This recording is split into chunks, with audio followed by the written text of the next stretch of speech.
ವರ್ಷಕ್ಕೆ 40 ಲಕ್ಷ ರೂಪಾಯಿ ಸಂಬಳ, ಕೈತುಂಬ ಕಾಸು, ಐಷಾರಾಮಿ ಜೀವನ. ಬೆಂಗಳೂರಿನ ಟೆಕ್ಕಿಯೊಬ್ಬರ ಕನಸಿನ ಬದುಕು ಹೀಗಿತ್ತು. ಆದರೆ ವಿಧಿಯಾಟ ಬೇರೆಯೇ ಇತ್ತು. ಒಂದೇ ಒಂದು ಘಟನೆ ಇಡೀ ಬದುಕನ್ನೇ ತಲೆಕೆಳಗೆ ಮಾಡ್ತು. ಇದ್ದಕ್ಕಿದ್ದ ಹಾಗೆ ಈ ಟೆಕ್ಕಿಯ ಕೆಲಸ ಹೋಯಿತು. ಕೈಯಲ್ಲಿದ್ದ ಆದಾಯ ನಿಂತು ಹೋಯಿತು. ಹಾಗಾಗಿ 1.4 ಕೋಟಿ ರೂಪಾಯಿಯ ಹೋಮ್ ಲೋನ್ ಕಟ್ಟೋದು ತುಂಬಾನೇ ಕಷ್ಟವಾಗಿತ್ತು.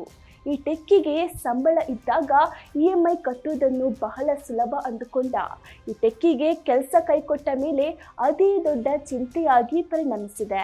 ಹಾಗಾಗಿ ಮನೆಯನ್ನು ಉಳಿಸಿಕೊಳ್ಳಲು ತನ್ನ ಅಹಂಕಾರ ಬದಿಗಿಟ್ಟು ಅನಿವಾರ್ಯತೆಗಾಗಿ ರ್ಯಾಪಿಡೋ ಡ್ರೈವರ್ ಆಗಿ ಕೆಲಸ ಪ್ರಾರಂಭಿಸಿದ್ದಾನೆ. ಸಾಫ್ಟ್ವೇರ್ ಕೋಡಿಂಗ್ ಮಾಡುತ್ತಿದ್ದ ಕೈಗಳು ಈಗ ಬೈಕ್ ಹ್ಯಾಂಡಲ್ ಹಿಡಿದಿವೆ. ಕೆಲಸ ಯಾವುದಾದ್ರೂ ಏನು, ಬದುಕು ಕಟ್ಟಿಕೊಳ್ಳುವ ಹಠ ಮುಖ್ಯ. ಸೋಲೊಪ್ಪದೆ ಈ ಟೆಕ್ಕಿಯ ಕತೆ ನಮಗೆ ಕಲಿಸುವುದು ಒಂದೇ: ಸಮಯ ಯಾವಾಗಲೂ ಒಂದೇ ರೀತಿ ಇರಲ್ಲ ಅನ್ನೋದು.